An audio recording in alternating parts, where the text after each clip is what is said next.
Hi everyone, my name is Mason McIntosh, and I'm going to be doing my Innovate to Build presentation on Autodesk Forma. So what and why is Forma?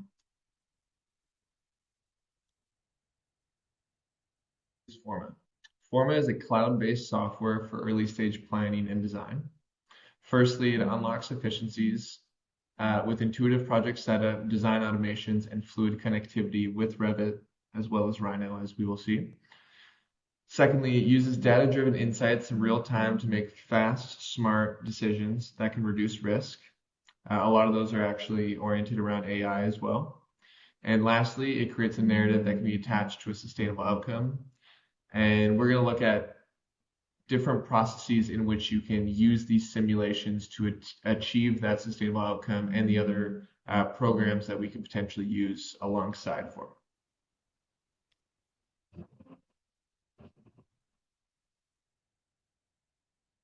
Is Forma important?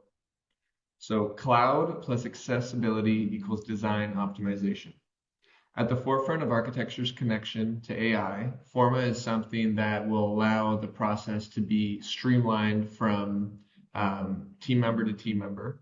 And it allows you to quickly work on iterations of a model without having to do mass exports and just being able to look through proposals very quickly, as well as generate data on those proposals that are very important at the beginning of a project. Next, it's growing analysis tools that will lead to a sustainable future. This is something that shows all the different sustainable analyses at the beginning of a project and how those analyses will hopefully start to dictate the direction of that project as well. And lastly, the accessibility tools allow for an easier connection between design and construction. We can actually now export a lot of the data from Forma straight to Revit. And so that beginning phase of being able to design and start to build at the same time is right there. And we're going to look at how this model can be kind of separated into different pieces so that that process of construction can happen faster.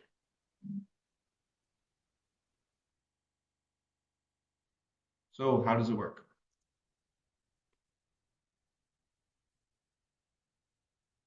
When opening Forma, you're going to be introduced to the homepage. On the homepage on the left, you're going to have your menu, and which is going to be separated into 4 sections: your home, projects, members, and hub settings.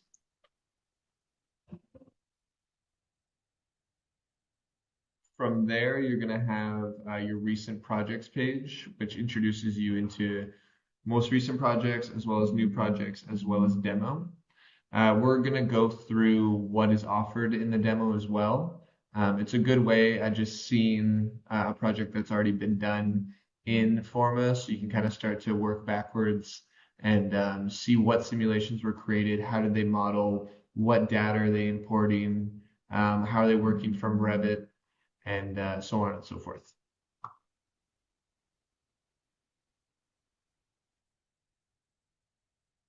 Next is your Discover section, which essentially just shows you how to order your data, which data is available, as well as offering you a checklist of the different things that you can be looking at when you're working with a Forma model.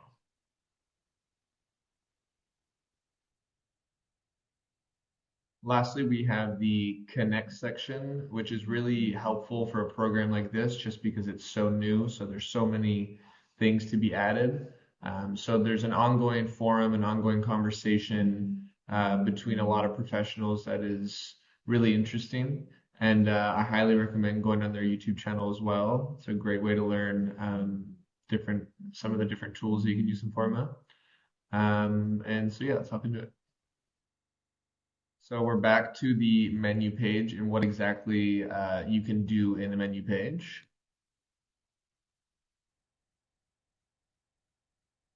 Firstly, you have your projects. So all the projects that you've already worked on, you can see that I have a couple, just some test projects as well as a competition project, some of the demos open. Yeah, you can kind of just get a gallery of all your projects right from the get-go. Similar to a lot of Autodesk softwares, You have the members that are part of the project. So this is a couple people working at Great Tech. We have Martin, Eric, Yovis, and myself. All of these members have been invited to the project, and you can also show which role they have in each project as well.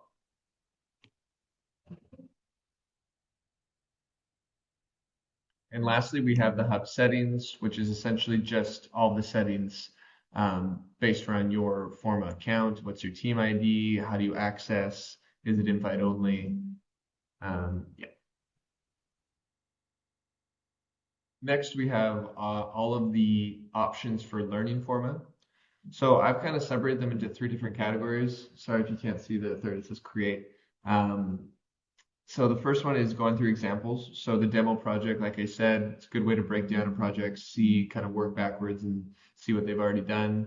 Do your research, use the blog posts, use the forum, as well as the YouTube channels, and then try creating your own project. I feel like trial and error is great for a program like this. You'll see that a lot of the modeling tools are really similar to other 3D modeling softwares. And I know going from Rhino straight to Forma was pretty simple, and going from even if you're using Format to Forma, you'll have an even easier time.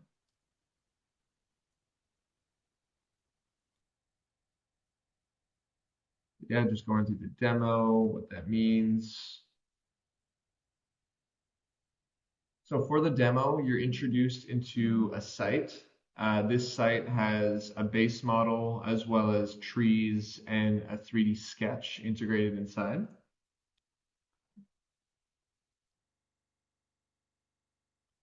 So already on the left side, we have the project toolbar. So this is a breakdown of all the layers in the project. So you can see building, terrain, and then B, intent 2 and 3. So that's just the data that we've actually ordered into the project. That is, depending on what you order, it can be the topography, it can be the buildings, it can be street mapping. We'll get more into that detail. The next thing is our 3D access. These are all the different ways you can manipulate the model to see in 2D and 3D, how you want to see the topography, if you want to see a grid, what do you want to hide, which direction, how to orbit. All of those options are at the bottom. And now we have our 3D modeling tools. We're going to go more into detail on what exactly these tools are, but just as a brief overview, these are where you do your 3D sketches, your measuring. This is where you would also do your AI analysis of how to actually generate form. All of that can be found in that toolbar. And lastly, this is the kind of bread and butter of Forma. This is all of your analytical tools. We'll also go into more detail of kind of what all these buttons mean, but this is the breakdown of all the data that now exists in the project. The better you prepare your project, the more accurate your data will be, and the more options, the more accuracy you'll have towards all of your proposals. So I recommend taking some time and doing your modeling correctly, separating your programs into what you want, and making sure everything is ready to analyze. So just returning back to our project toolbar, this is just a quick screenshot of all the different options in the toolbar. So what do they all mean? We start off with our proposals. How that's going to work is each proposal is going to have different data that's imported, and then you can create all of your models within different proposals. Maybe you keep the base of all of your imported buildings, but then you're changing the 3D sketches in each one. Maybe you're changing your site in certain areas and you're doing a different zone. Depending on how you want to do it, this is just an option in which you can go through all of your proposals very easily with the client, and so you can kind of go back and forth. So that's just on the left. Below that is your library of data. So what data do you want to order? This is really important for kind of the accuracy of the project, and what makes Forma so good is because everything is so incredibly accurate, and your street views your neighboring buildings, all of that data is available. Next is your extensions. So this is where you're going to see the Revit add-on, the Rhino add-on, the ability to go back and forth between these programs. Um, it does a really good job at just being able to kind of export data from Forma, work on it in Revit or Rhino, and then make those changes, import them back, and then being able to analyze all the data very easily. And then next your members, and then at the end comparing all of those proposals, seeing the differences. You're going to have a lot of different data points that are going to be in those analytical properties that we saw. Being able to quickly compare those and just break them down is really important.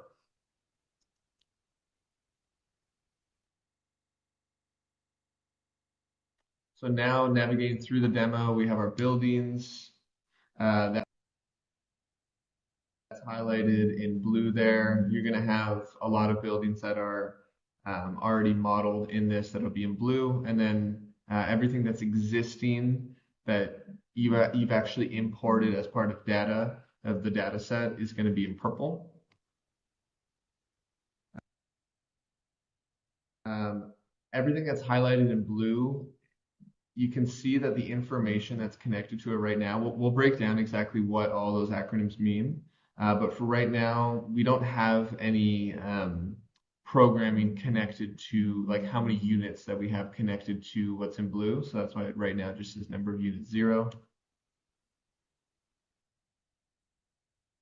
Quickly highlighting our last approach of how to actually use Forma and learn Forma is the research portion. So the active YouTube channel, the community forum, and the Autodesk Forma page. All right, now that we know all the different ways we can learn Forma, now let's get into how we can actually model in Forma and start a project.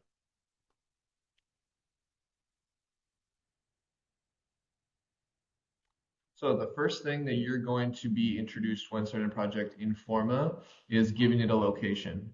This is the most important part as it's kind of what makes Forma so special is being able to get that data so accurately. So all of this, all these streets that you're seeing is in Montreal. I've just taken a downtown screenshot. You can see all of my data points for the selected area, where I'm actually sourcing all this data from. So the HRDEM, high resolution digital elevation model, where that's taken from. And you'll see that it's not only in black and white, that we're going to have all the actual colors from the terrain as well.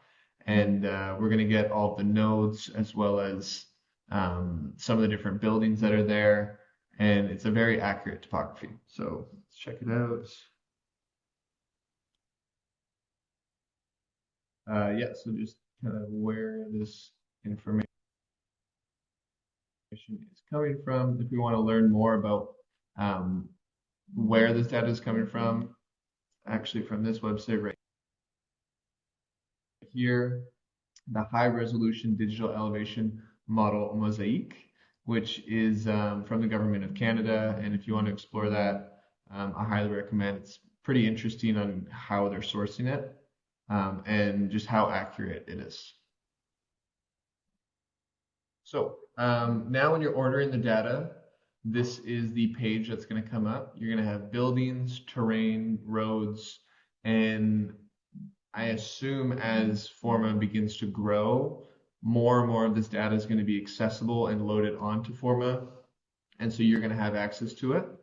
And right now, just for starting the project, it's pretty incredible the fact that you now have all of these geometries that are coming in, and then now you could use these geometries, you can turn them to line work, you can have them as a 3D model and start to compare them.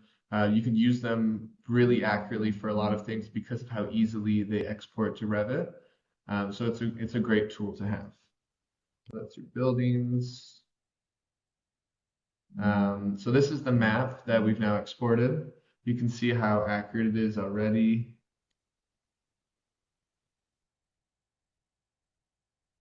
Now going back into kind of how we access this model, we're going to see all the different options of what's actually presented. So we have our topography, our nodes, our streets, and our satellite view. This view is actually, I mean, this type of topography is like comparatively to other ones that it can do, quite flat, but you can see kind of in the middle right here, or I don't know if you can see my mouse, I don't think you can. In the middle, you can kind of see some of these larger bumps in downtown Montreal and larger hills. And but yeah, seeing the satellite view and then being able to manipulate that in 3D and then have your building be exactly where you want is pretty useful. So next, once we have all this information, we can begin to define our site. So in our tools, in our modeling tools, right on the right there, you can click site limit, zone, or constraint. So starting with site limit, we now have, so now you can just see our topography, but now if we wanted to have buildings as well, we can now order that data as well. So on the left side, you can see our terrain as 14 minutes ago. So that was the one I imported first, and then the next one is 13, which is the one I imported after, which you can see. So that's what that looks like. You can actually import all of the buildings, but I find that if you're just working on simulations, on wind simulations or light, sometimes it's easier to just work on the buildings that you need. And so you can see in the light red there that I have my site defined, and now I just have the surrounding buildings that will impact some of my simulations. So now I can just put that information there and start working on the model.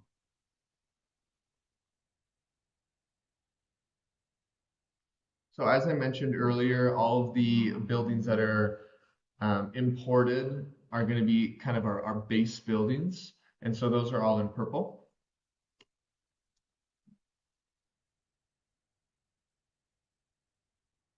Now, right off the get-go, you could just take this site and just immediately put it into AI just to get a layout if you wanted to. This will kind of be like a basic layout. You're not telling AI exactly what you need. Is it commercial? Is it industrial? Is it residential? Some of that information obviously would be very pivotal in how AI is going to be able to actually adapt to that site and give you different proposals. But we can, right off the bat, begin to start with something.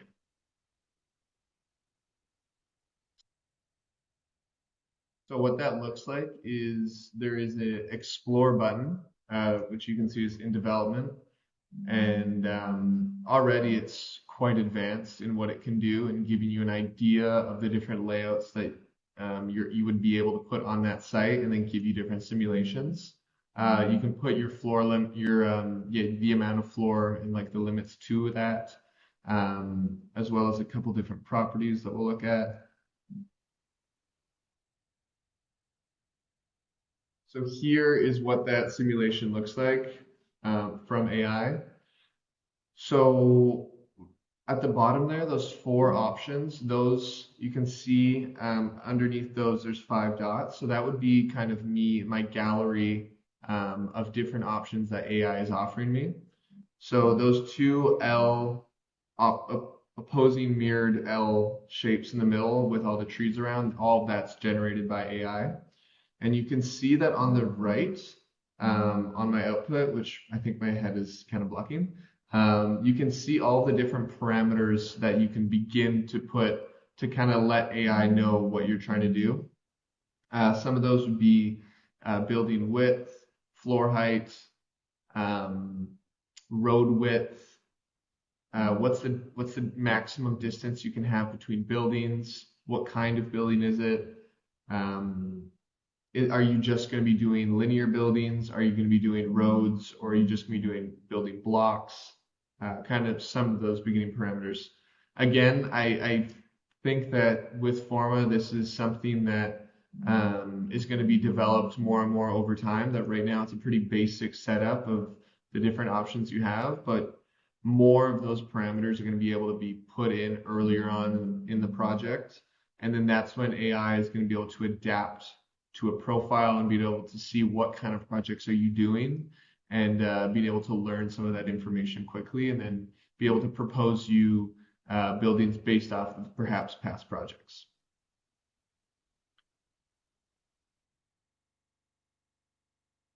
Yep, so we have output, input, and then like I said, the layouts produced by AI.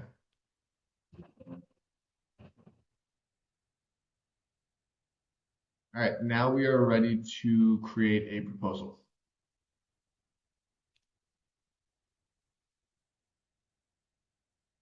So now we are left with what we need to put in to create our proposal. So on the left, we have our proposal. I've just showed that we're highlighting the floor and then the input for that floor. Before continuing with our proposal, we need to understand exactly what all these acronyms mean in the parameters that are going to be changing with each proposal. So beginning with BC, which is building coverage, which is the footprint of the proposed buildings.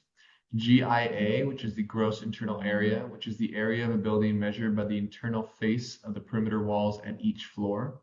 This includes all unutilized spaces in a building.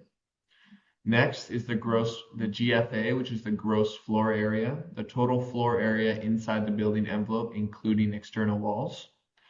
The next is the NIA, which is the net internal area, which is the area of a building measured by the internal face of the perimeter within each floor. This includes all utilized spaces such as offices, workspaces, kitchen, etc.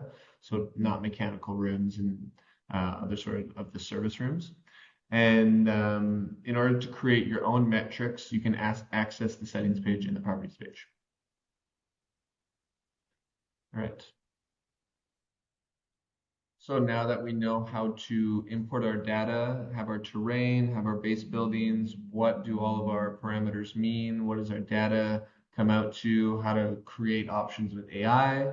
We can now start getting into advanced modeling.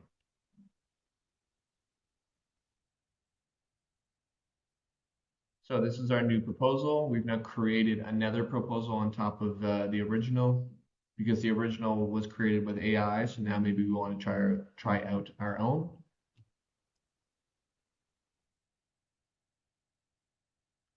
So I've just created a zone to limit exactly what our constraints are for our proposal.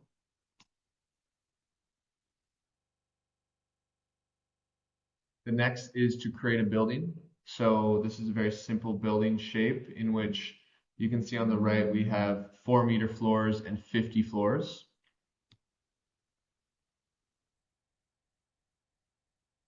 So these are just some of the very basic normal parameters that you can start off with. We then can start to sketch each floor. So that's how I got this shape, is that you can go into each floor and you can begin to essentially sketch your profile that's going to be changing with each floor, or perhaps all of your commercial is one extrusion and then your residential is another. Obviously, this is just kind of for like basic modeling at the beginning, but also if you want to get detailed, you can. You can use, you have your sketch for every single floor. So if you're just looking for a basic simulation, you can do a very basic shape. But if you know exactly how the height of each floor already, and you know exactly how many floors is going to be commercial or how many floors is going to be residential, then you could start putting that information right from the get-go.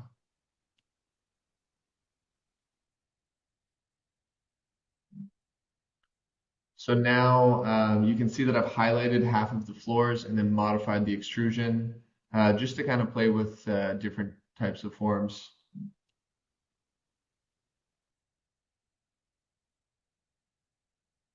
From there, we can then modify the function of each section of the building. The blue, I believe I've highlighted as commercial, yeah, and then the yellow would be residential.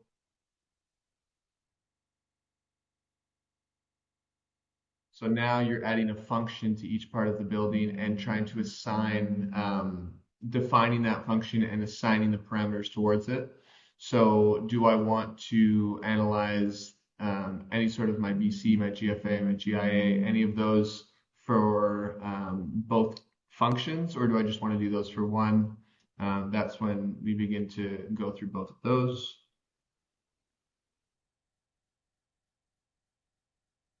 And then once we're happy with our basic shape, we can even go a step further and start to get into some of our 3D sketch tools.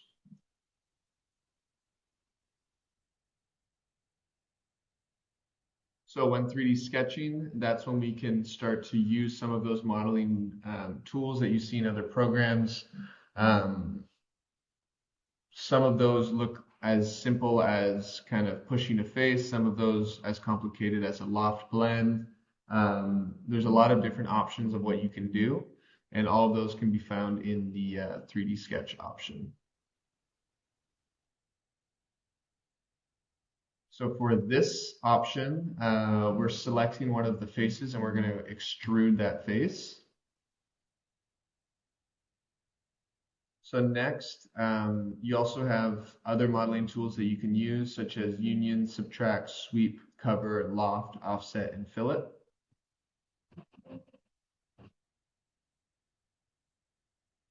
From there, you are using the 3D sketch tools and your original 3D sketch to now find some lines and faces in which you can start to modify your sketch. I like to begin with a simple form and then start to get more and more detailed. Here you can see that now I've selected some of the bottom faces and now we can start to manipulate those.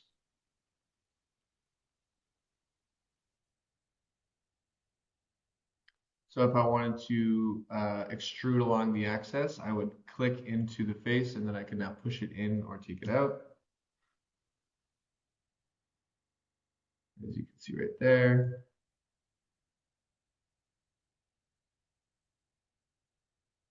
And if you want, you can also hide your base layer in order to manipulate the 3D sketch easier. And I find it just simplifies your view and is faster on your computer as well.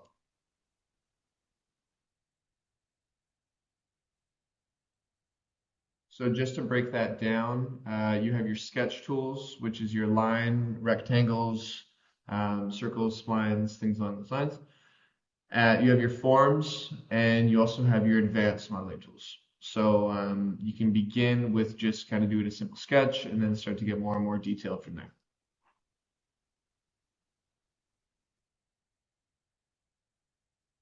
Next is your vegetation, which also exists as another layer. It can be found in the modeling toolbar with the little two trees. You can either model as a tree line or within an entire area.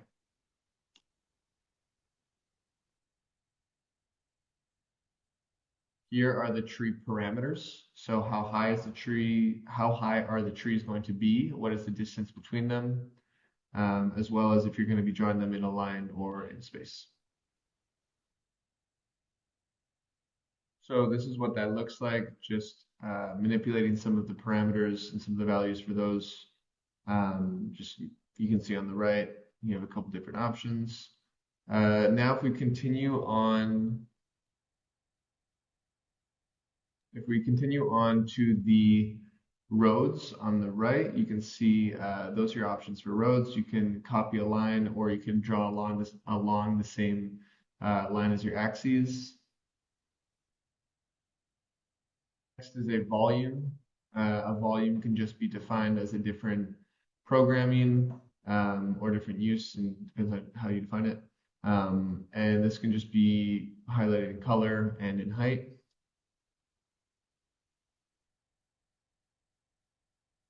These are some of those parameters for that volume. So you can see that here's your color and then your extrusion and the height of that extrusion. And if you want to get specific about your color, you can click onto that color box and it should give you a swatch of colors to choose from.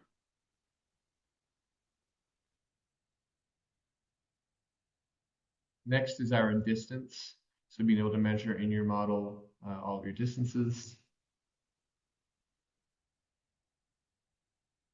The extensions. So this is where it gets interesting and the open source of Forma comes to play. So these are all of your, or I guess not open source, but this is where they will start to begin to give you the option to have more extensions and people can start to create extensions. The two big ones are the Revit add-in and the Rhino plugin. Those are pretty incredible. I've said it multiple times, but they really are. And then you can do things regarding parking. We're actually going to go through all of them, so we'll go into more detail about that. And then oh, actually there it is. So the Revit add-in, like I said, very important. And then we're going to get into a way of what you can actually do from Forma to Revit. So I took my model and I now have designed it in Forma. And now I want to make some changes in Revit. And so how can I go back and forth for those projects? Or I should say for that project within two different softwares. It's the same project. So on the left, you have your Revit. You can do send to Revit beta. So you have to download the Revit add-in.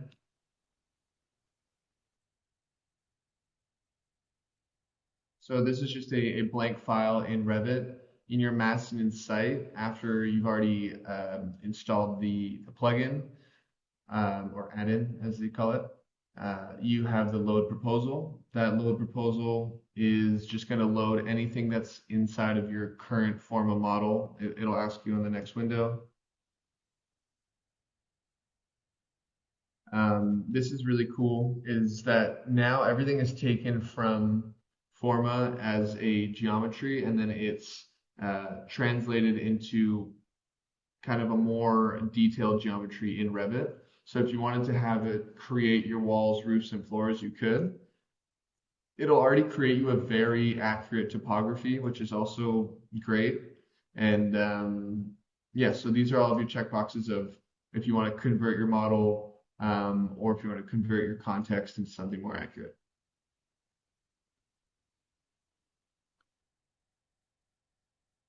This is what it looks like in Revit. So I've taken that same topography. If I click on that topography, it'll actually be a topography in Revit. And all of my base buildings are just imported as blocks or generic models in this case.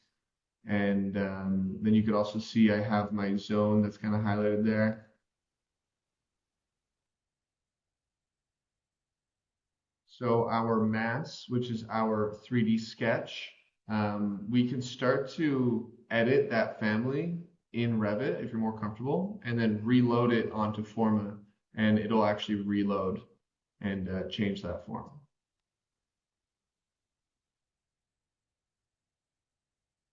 So that's our topography that I was talking about, loaded as a topo solid. And in Revit 2024, this has layers to it, which is really helpful and in creating section drawings.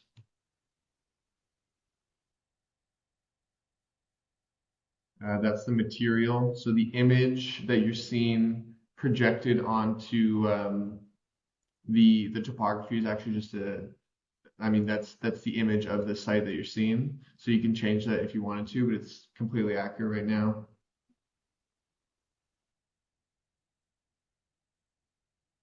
The isolation of the different elements that you want to modify in Revit. So I've just hidden all of the base buildings around it. And yeah, so I just modified the shape from a square to a circle for the topography. This is something that we're working on being able to 3D print different options, like I mentioned before. So if you can create this shape, I mean, you could do it as a square, but it just looks nice as a circle. But if you could create this shape and then start to 3D print different options that clients can actually hold in their hand, and then perhaps you print one topography and then 5 of your Forma proposals, because it's importable on Revit and Rhino, it releases as an STL and into 3D softwares really easily. So that's an option, and that's a really good design tool that a lot of architecture firms are using. And so that workflow from Revit to Forma to 3D printer to in your client's hands is getting pretty quick.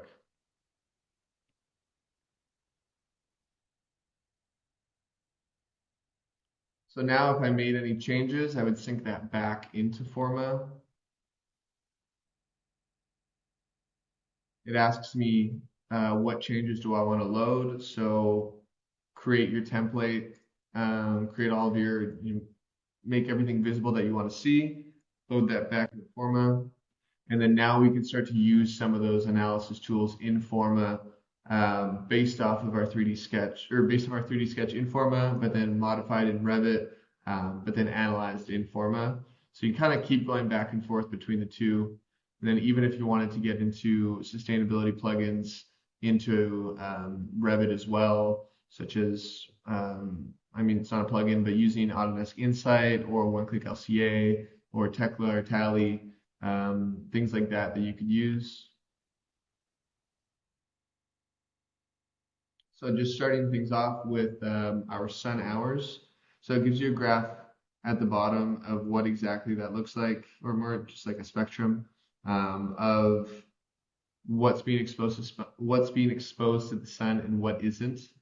This is on a 24-hour time interval. You can see that uh, your graph on the right, is your direct sun on the ground, hours of sun, and how much you're getting.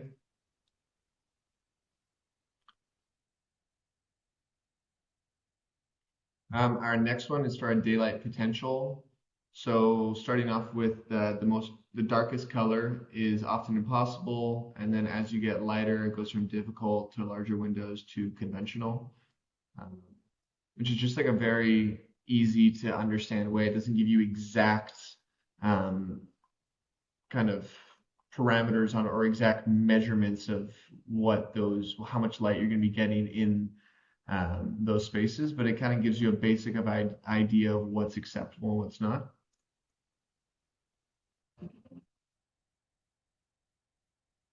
After that, we have wind. Again, it gives you pretty understandable metrics. It gives you a gradient of color from comfortable to sit, to stand, to stroll, to walking, to uncomfortable. You can see within our view, we're only really getting the worst that we're getting is really stroll, which is just kind of in the middle of the spectrum. And this again runs within a radius of 150 meters during a 24-hour interval.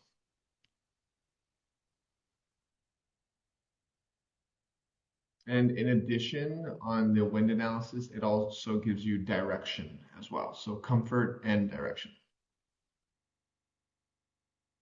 We have the microclimates that are produced. Again, giving you a gradient and then this one's different because it's in the winter and the summer. This one was taken in January, so you can see the temperatures are being pretty cold, but then as we switch the dial to July, it gives you a spectrum of the different temperatures that you'd be getting in those different spaces surrounding the building in July.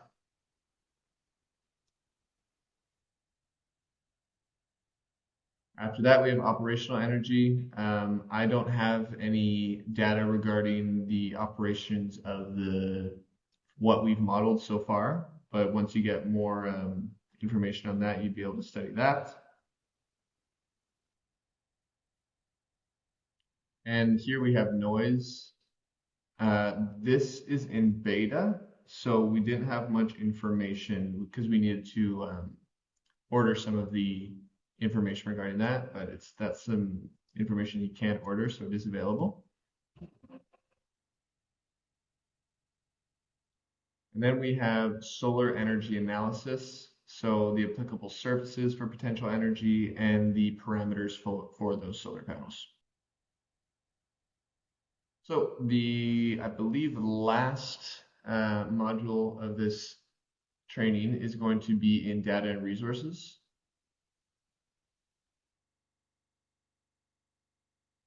So our library, which is where all of our data can be found. So when we want to order more data, we can go there. The different options that we have are in buildings, and those are all sourced from OpenStreetMap. You can go onto the website, and this is what you're going to see. You can look anywhere in the world; it's very accurate. So Forma's been able to source directly from this website. Next, we have the terrain, so the high-res topography that we saw. Then we have the roads, which are also taken from OpenStreetMap.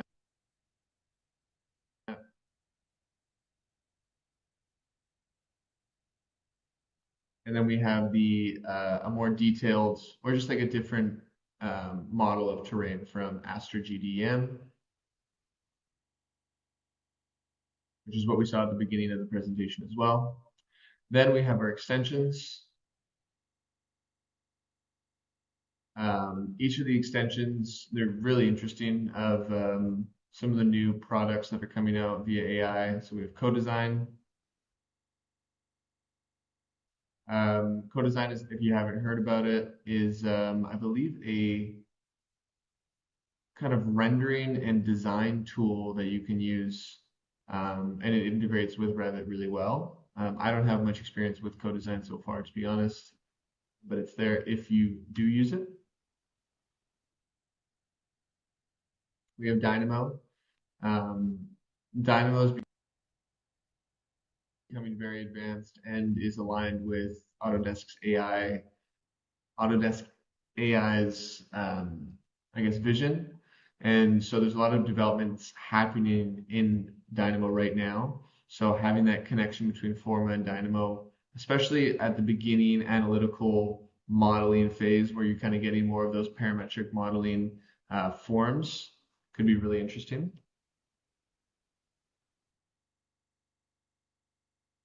We have the Evolve Lab Vera, which is more into kind of giving an integer and like a number slider to different AI options. Could be interesting. Maybe as far as the design phase goes, if you're looking for quick new options on that form.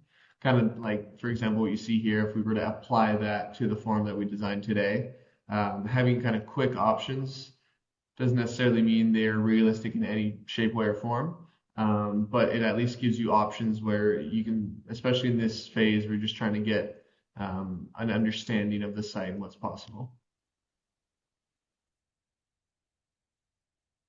Next is the parking add-in, so being able to get all of that data from GitHub. So you just be integrating some of that code. Plex Earth. I believe is a very detailed drone footage and being able to see kind of more detailed from an urban planning and large scale. And then we have the Revit add-in, the Rhino plugin, and the shadow study. This is the Rhino plugin. The Rhino plugin doesn't work for Revit 8.0 so far. So that's still in the works. So you can only use it for 7.0. So something to keep in mind.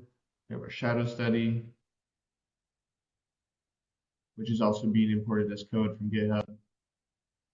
And that's it. So sorry I had to kind of rush the end there. I realized that my time was getting pretty near the end. So I hope you enjoyed that. I'll be here for any questions. And yeah, enjoy using Forma.